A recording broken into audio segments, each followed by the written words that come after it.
शाळेचे नाव कस्तुरबा गांधी बालिका विद्यालय बांधून. प्रयोगाचे नाव अदृश्य जादूची भाषा. प्रयोगाचे साहित्य लिंबू, लिंबाचा रस, चाकू, पेनासारखे टोक असणारी काडी व मेणबत्ती. चला तर आपण प्रयोगाला सुरुवात करूया. सर्वप्रथम आपण एक खाण्याची लिंबू घेऊ व त्याचा रस एका वाटीमध्ये काढू. नंतर त्या लिंबाच्या रसामध्ये आपण एक काडी घेऊ व एका कोऱ्या पेजावर नाव, चित्र किंवा संदेश हे लिहूया.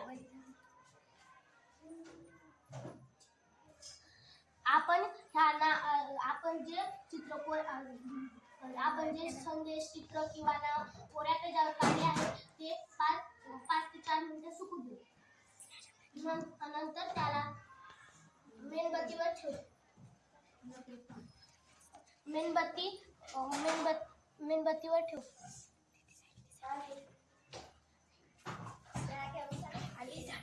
निष्कर्ष.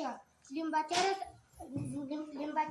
रसात सिट्रस आणल्यावर परिणाम होऊन आपल्याला अक्षरे ठळक व स्पष्ट दिसतात.